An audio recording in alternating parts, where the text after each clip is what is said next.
It never changes.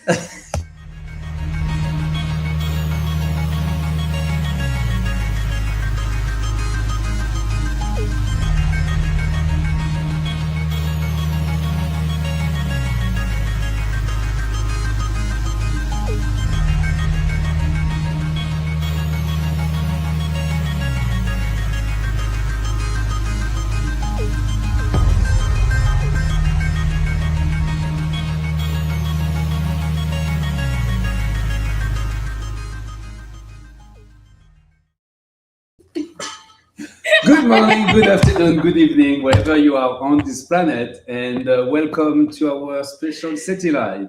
And with me, let's first introduce my co-host. Hi, Lauren. Hi, Frank. I'm Lauren Sgro. I lead the Exoplanets program with the SETI Institute and Unistellar network. And this is... I'm Franck Marchis. I'm the the director of citizen science at Unistellar for the SETI Institute. And today we are going to talk about citizen science, specifically some recent activity with the citizen science program at Unistellar. But before starting, just make sure that you know that we're going to take some questions to have the last part of this SETI Live. So let us know. Let us know as well where you are watching us from. And let's start. Let's start with something cool and interesting, because everything we do is cool and interesting. It is, and we are not biased at all. There is no bias. At all. All right. Let's talk about what happened in 2025. Yes. We had a lot of really, really amazing science that we did in 2025 with the Unistellar network. In total, across all of our citizen science programs, from the new satellites program to exoplanets to comets to asteroids, we had 15,000 observations. Over 15,000 actually, and that's a 50% increase from what we did in 2024. So people are out there. 11,000. Yeah, I don't remember the exact number, but it was over 10,000. We keep reaching these amazing milestones because our citizen astronomers are so fantastic. So thank you to everybody. And I just wanted to highlight a couple of our observations and really cool science that we got to do. So while you're doing this, I hope my computer is not going to reboot, because it's about to, but let's continue this. Show the video, maybe? We have a video on the show? Yes, so we, as a reminder for those who are not fully aware, we have different type of missions, scientific missions with our program. We do occultation, where we detect asteroids when they impact our planet, when they pass between us and the observer and a star. We do a transient, so those are cosmic cataclysm, explosion in the sky that have been detected generally by larger telescopes, and we follow them up. They can be nova, supernova. We do cometary activity. We observe comets. I'm going to talk about that later. Satellites. My apologies. Your audio got obstructed. I want to make sure. Sorry? Your audio got obstructed with the microphone? No. Yes, that's the sound. Is that better? Is that better now? That is much better, yes. Okay. Okay, so we're just going to have to hold it. Yeah, apparently we have to hold this one. We do as well planetary defense, protecting our planet against asteroid passing by, near, close, exoplanets. We don't detect exoplanets directly. We see the transit of those exoplanets. And we are going to talk about that. Do you have the movie? Well, it's on our website. It's fine. Today is the day. It's Friday, 1 p.m. here in San Francisco. We're doing great. It's doing great. All right. So we have a blog post where we summarize some of these activities, some of the iconic results. I can mention a few of them. Yeah. We have a comet that we call this the headless comet. The beautiful name is C2024 G3 Atlas. So it's basically a comet that fragmented, and we almost saw that live with our network. We observed 3I Atlas, the interstellar object that came to visit us. We have almost 500 observations of this body using the network, showing almost continuous observation of the of the exocomet and showing that it behaves like an exocomet. There is some interesting changes, but they're being explained, and we have a paper coming out quite soon. Ariel is working on this. We also observe a disintegrating planet, exoplanet. You want to talk about this? Yes, I would love to talk about the disintegrating planet. So the disintegrating planet, BD plus 054868AB, I know, we really need to get better about naming things. But this planet is essentially a rocky planet orbiting so close to its star that it is disintegrating actively. And this gives astronomers a really fantastic chance to actually peer inside of what a planet is made of. Because as it's disintegrating, we get to see that actual material that's being disintegrated, which is, planet insides, essentially. So as the planet passes in front of its star, it's trailing behind, almost like a cometary tail, actually, except it's not a comet, it's a planet. So it's trailing behind this tail of planetary material. And we get to actually see the transit itself. So we see the planet and the tail of material that's coming with it. But astronomers taking observations with spectrographs can actually learn more about planet insides. And we got to actually observe 4 transits of this planet in 2025. And our citizen astronomers caught it and actually had the longest continuous observation that the Unistellar network has ever made, which was 25 hours of continuous data, which is pretty neat. And this is why it's great to have a network of small telescopes, like the Unistellar telescope we have in the back here, to be able to observe continuously a phenomena. If you don't know exactly when it's going to happen, having 100 telescopes staring at this part of the sky so they detect it, it's key here. And that's what we're doing. And we derive shape models of asteroids by looking at the way the brightness change. We observe satellites.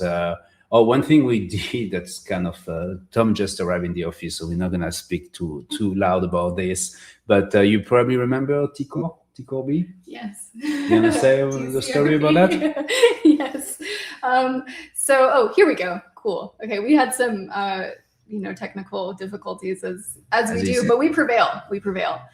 This is a map of all of our citizen science observations that were made in 2025. And you can see that the transients program had the most observations with almost 7,000 observations. And 1,500 of those were of the variable star T Coronae Borealis. So it's actually one of the few recurring novae, and it's been expected to explode again in these last couple of years. So we've all been really ramped up to watch this star explode and get really, really bright, which is a once in a lifetime experience.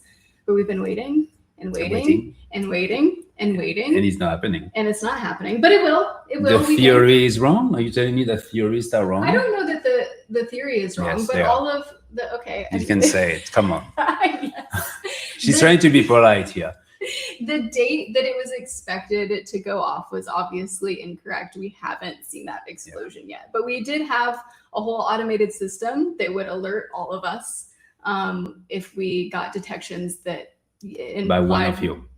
So yes. Continue to observe it, even if I'm very skeptical about that, because it's based on the theoretical paper. I think you should all continue to observe Ticor because you may be the first one to see the explosion. Exactly. And again, it's a once in a lifetime experience. And then that alert will go to us and then it'll go back to everybody else and we'll get tons of observations potentially. Could be, the earliest observations of this once in a lifetime experience. So please keep observing T Coronae Borealis.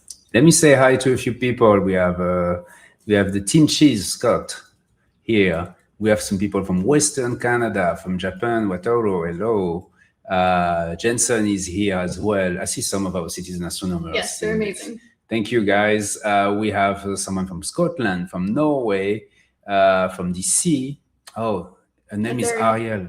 I wonder who that is. Hi, Ariel.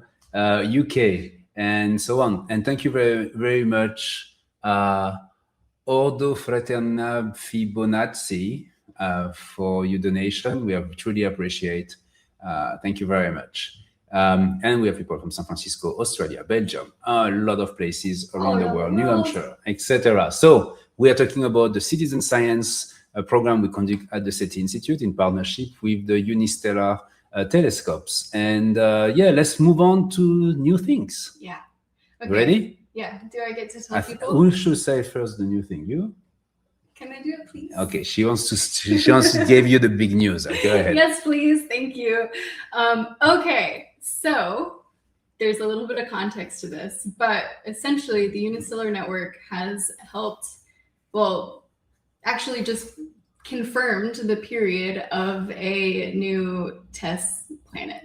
And this is all still in the works. We're working on a paper now, but for the first time in our history, our is in the Unistellar network's history, our citizen astronomers confirmed the period of a TESS duo transit planet candidate. Can you explain to us what's the TESS duo transit candidate? Yes, I'm going to do that. So a TESS duo is a transit signal seen by NASA's Transiting Exoplanet Survey satellite. It observes portions of the sky for 27 days at a time. And a duo candidate is where TESS observed two different transit signals. So it saw the light from a star dip twice, but it saw this dip 2 years apart. So we have this candidate planet, but we don't know the period of it because those transits were seen so far apart and TESS wasn't looking at it the entire time. So we don't know if there were other transits that occurred while TESS wasn't looking at the star. So essentially we have what's called a degeneracy. We have multiple periods, orbital periods, so the year on that planet candidate that could actually apply to the system. So we refer to these with like a kind of strange nomenclature. Basically, a transit could have occurred any integer number of times between those two transits that TESS saw. So we were looking at basically from 1/2 of that 2-year period all the way to 1/23 of that 2-year period that could have been actually physically possible according to the TESS data. So we had 23 different transit windows to continue to look at. And we've been doing this actually for 2 years. We've been following up this planet candidate called TOI 5571. And that's a beautiful name. I know, it's really terrible. Can you nickname her? I would love it. I say her because it's a planet, it's a feminine, so that's why I say her. So sometimes my French come out. What should we name it? I don't know. Guys, you have some ideas right now? Please give us an idea of how we're going to name this planet. It's TOI 5571.01. It was detected by TESS in October, right? Or something like that, 2024? No, 2022? I think it was... I want to say it was 2020 and 2022. Okay. Is 1,988 light years away from us. Okay, so in fact, yeah, it's far. It's not very a close planet, right? What can you tell us about this? Yeah, so it's a gas giant. What we assume is a warm Jupiter, so not a hot Jupiter. A Jupiter-sized planet that's not so close to its star that it's orbiting, within tenths of an AU or Earth Sun distance, and usually with a period of longer than 30 days. What we did was we followed up all of these potential periods that could have applied to this planet.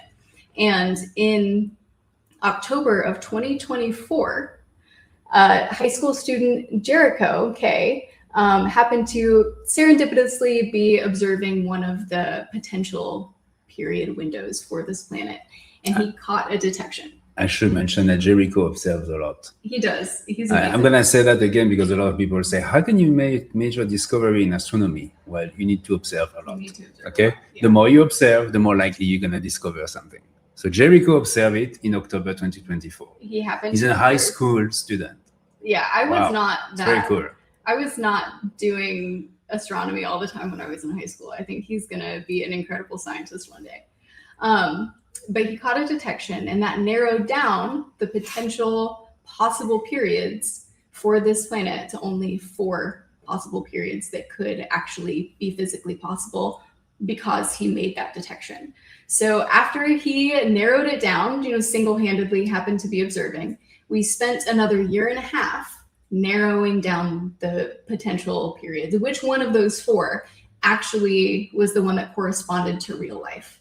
And in February, so actually it was February 13th, it was a Valentine's Day event, we got some detection from our observers in Japan. Can you show it while I'm explaining what we're gonna see? I would love to. I'm having so technical difficulties. What you're gonna see is what Lauren shows us literally every 2 days when she talks to us. It's true. Okay, it's a light curve, so you're gonna see time versus brightness. And if everything goes right with this system today, you're gonna see that the brightness of the star slightly decreased by, I think this one was 0.8% or 0.6%. It's even lower. It's 0.6%, which is really at our limits of what we can observe with the Unistellar network. So for my Valentine's Day, Lauren sent me by text message a light curve saying, "We got it." This is the present I got from Lauren for Valentine's Day. It is true. That's pretty cool as an astronomer to get something like that, to be honest with you. Can you see? No, we cannot see it. Huh? It can't. It will come. Well, yeah, so this light curve is basically the detection, the third detection of the transit of this exoplanet.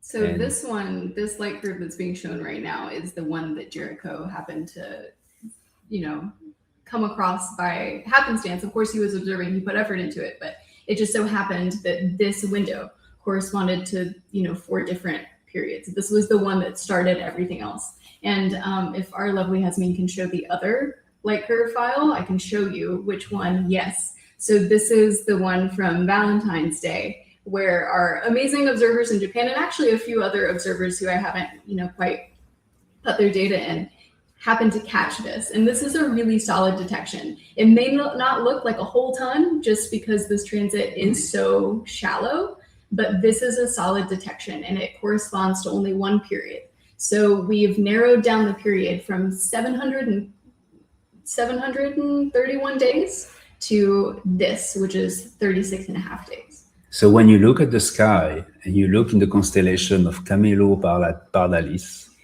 there will be a tiny dot you may be able to see with binocular, right? Only, maybe 10, something like this. Yeah, it's a very faint star. And around this very faint star, located 1,000 light years away from us, there is a warm Jupiter. Yeah, it's pretty cool. It's very cool. Around a star a little bit hotter than our sun. Yeah. And this was discovered by our network. So confirmed by our network, discovered by TESS. And what's really, really neat is that the data that we have, the transit data alone from our citizen astronomers is enough to write a paper and have this become an actual test confirmed planet. We're going to get some additional data just to bolster our scientific arguments, but this is the power of a global citizen science network. It's pretty darn cool. So now you're not going to send me a message in Christmas this year telling me, oh, it was a mistake, it was not an exoplanet. No? I promise. Okay. I won't. Unless something goes really wrong. And at that point, I'll wait until the day after Christmas. Excellent. I'm not going to ruin your Christmas. Thank you. If you have any questions about this, please, this is TOI 5571.01. That's the name of the exoplanet. 0.01 refers to the candidate. Pretty soon it'll be 5571b. We should call it Jericho and be done with it. We should. Okay. We should. We'll call it Jericho. Thank you. My turn. I'm going to talk about something very, very close to us.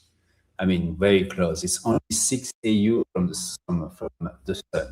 There is this very interesting population of Comet, Centaur Comet. They orbit between Jupiter and Saturn, right? And I think there is now 80 of them known, something like that. And one of them is 2129P, Schwarzmann-Washman. I practiced before. It's a tongue twister. Of course, I forgot. I'm going to call it 29P, okay? Because in planetary science, we give cool name to things.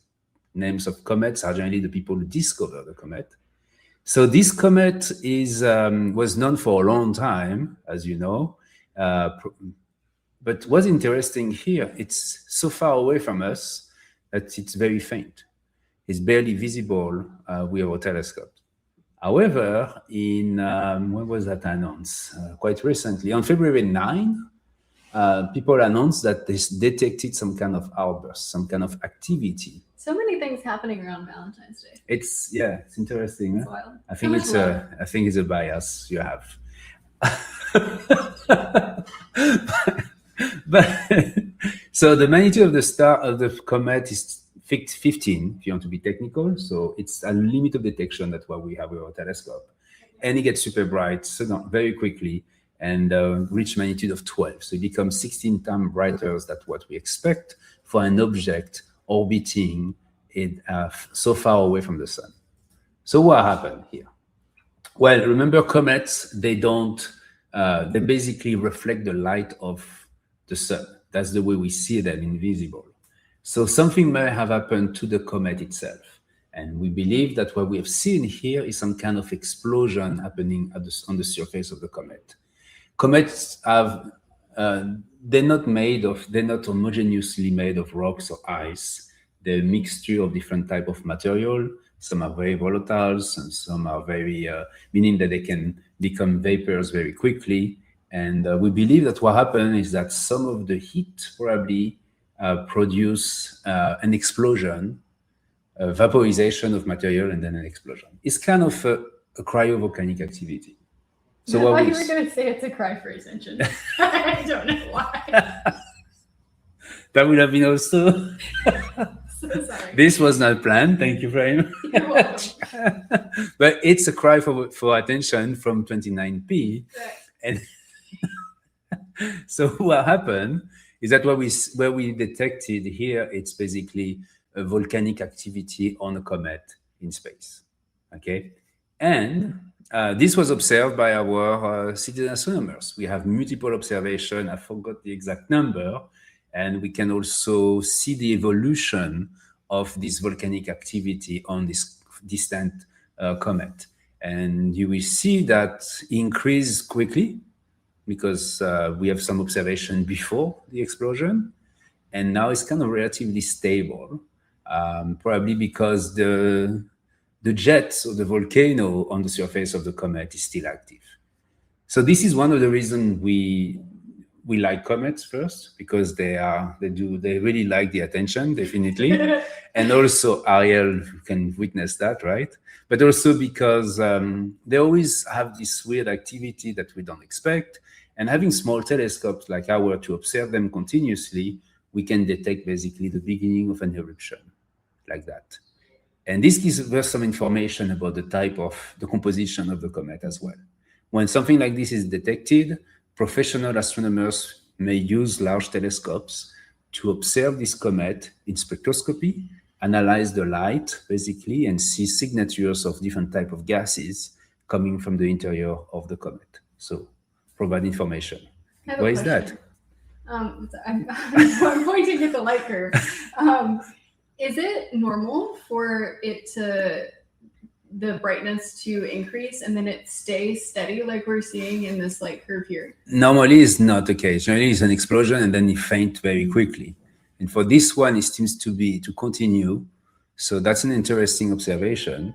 And maybe we should ask Ariel to tell us what she believes it's happening on this comet. Have we seen this type of activity on this comet in the past?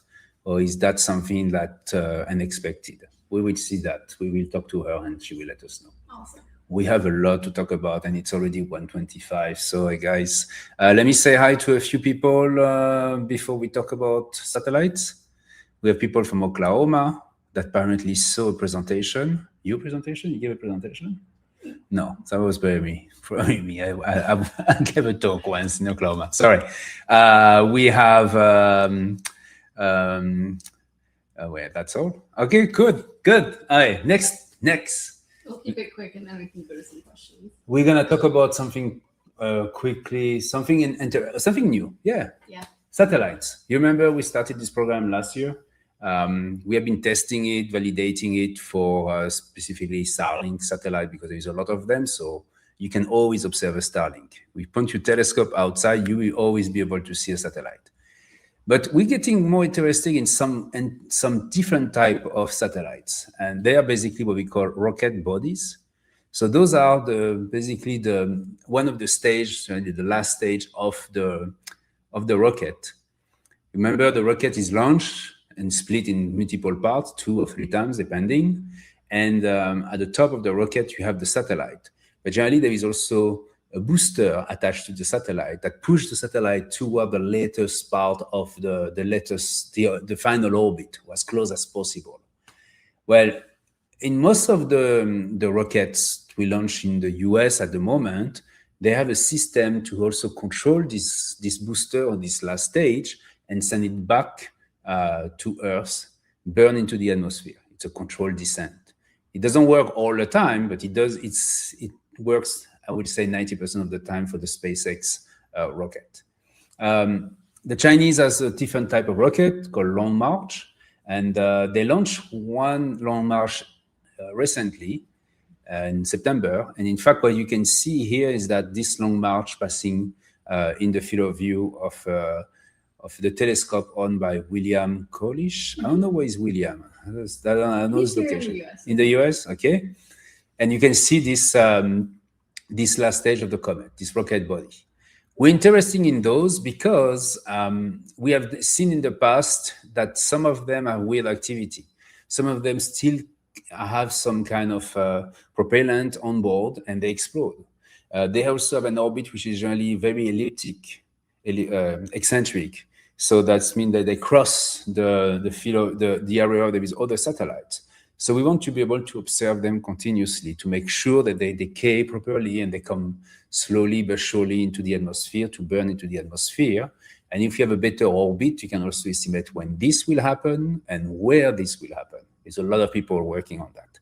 Those are massive body, and we're talking about typically 3 to 5 meter size. Oh, wow. lengths. I think I realized they were that large. So they're not like small things, and some of them survive partially when they burn into the atmosphere.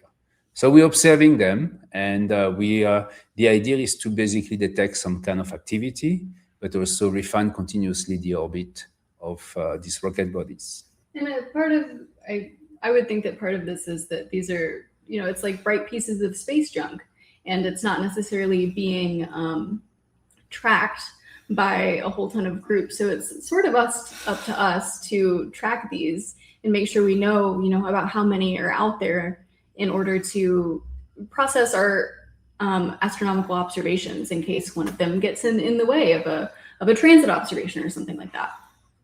Okay.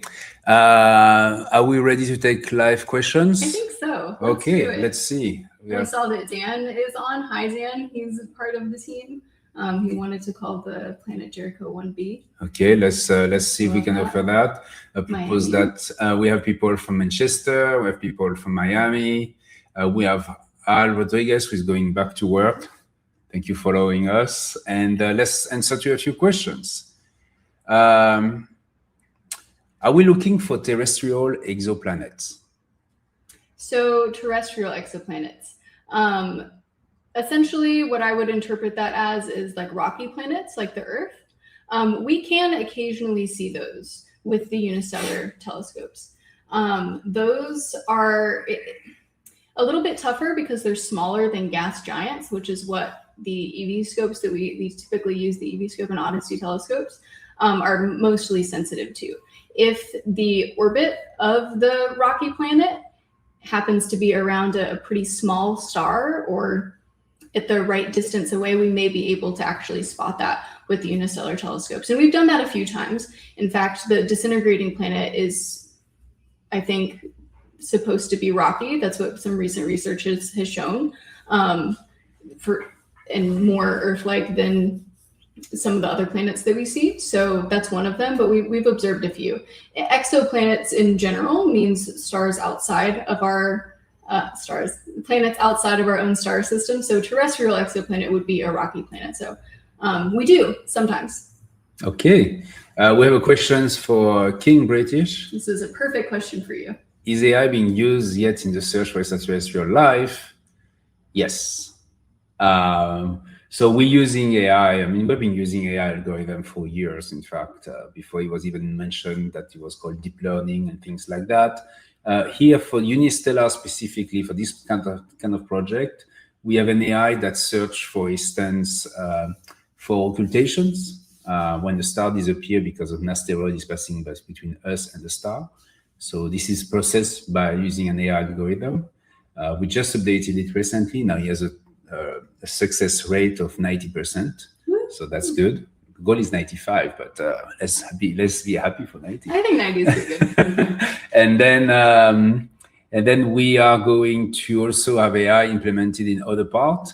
I don't think for Exoplanet you have that, right? No, not yet. It's a lot of manual looking. Yeah. We're working with a new project called SkyMapper, and SkyMapper is basically an AI-based network of telescopes, connecting these telescopes, for instance, to a network, and having an AI system that detects automatically when an event is observable from specific part of telescopes, and we do data analysis on board almost instantaneously. So it's gonna be pretty cool. It'll be very cool. It's gonna accelerate. Yeah. And the reason we're doing this is because there is a need for that. We last week or this week, the Very Rubin telescope started producing alerts, and I think more than 700,000 of them was basically delivered in one day. So that's a lot, and no human being can go through 700,000 alerts. No human being wants to. No one wants to. So yeah, robots are here to help us, and AI is one of the solutions. Okay. I used to look forward to using my PC to analyze your data packets. Will you be restarting that again, listening from? Okay. That's a very good question. That's in fact, we have a program with the Astronomy Society of the Pacific.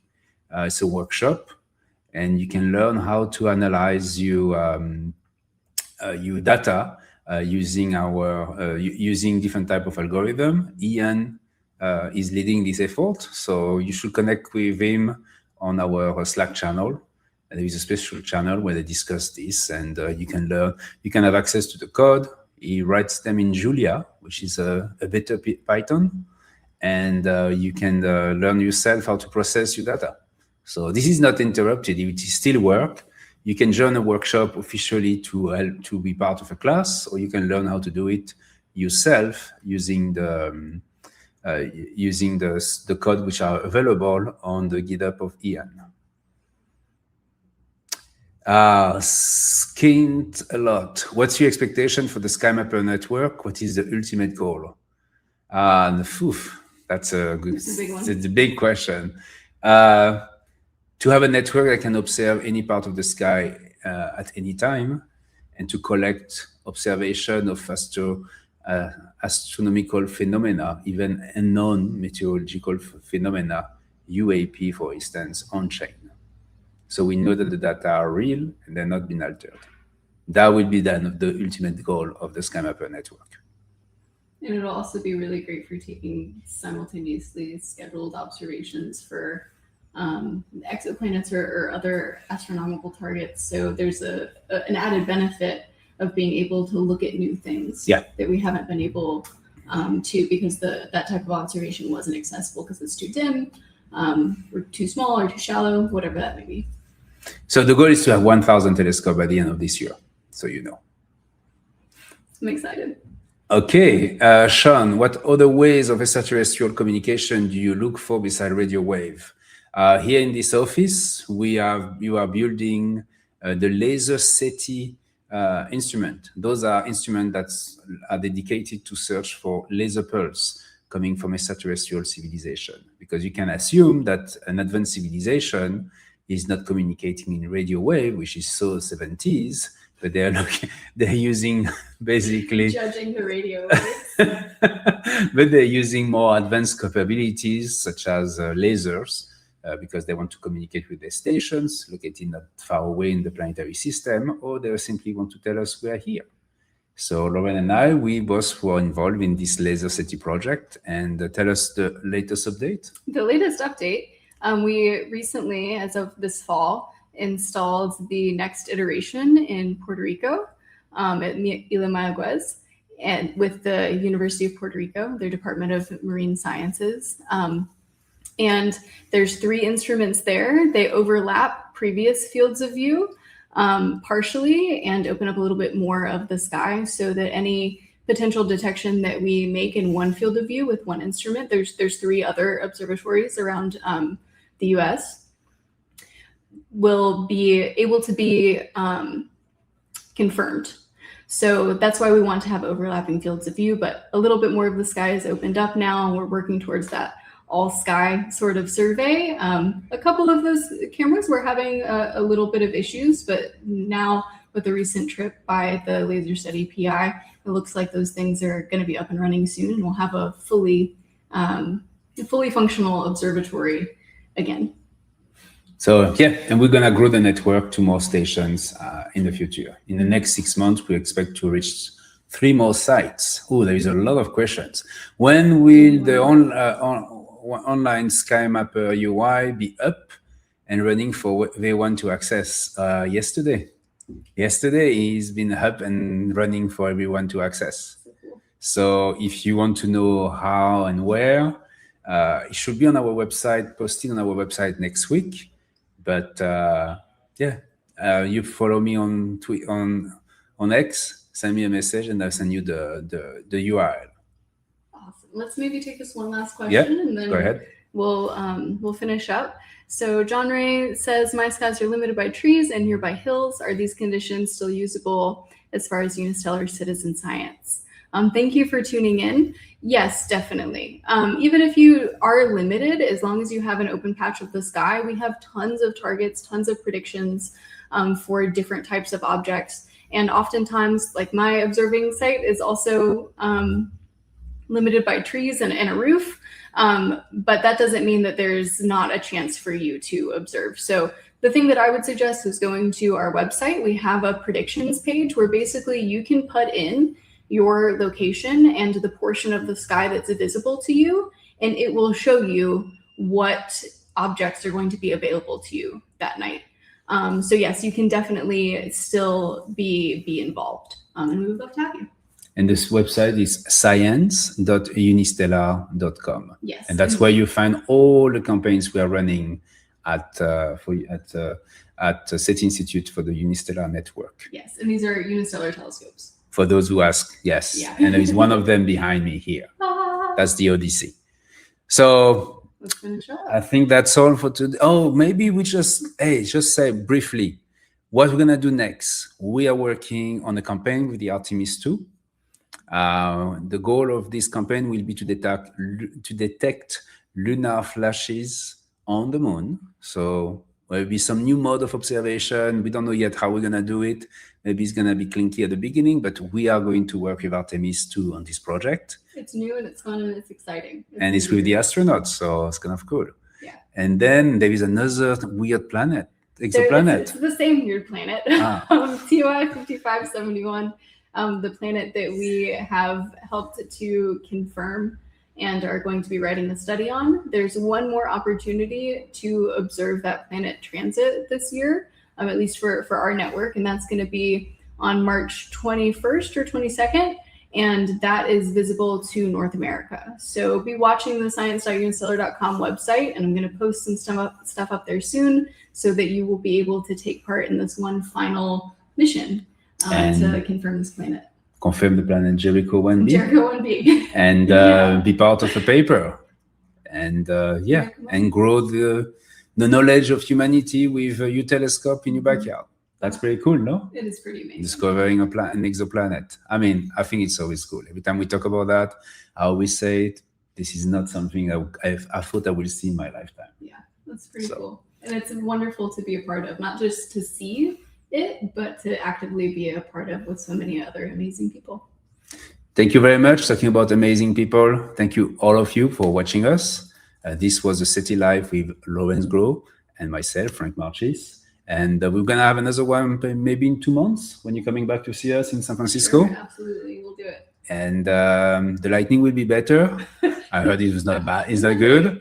And you people, look up, enjoy the dark sky, use your telescope, join us on the Slack channel if you have a Unistellar telescope. If you don't, go to science.unistellar.com to find out about our project and enjoy the the discoveries, Yeah.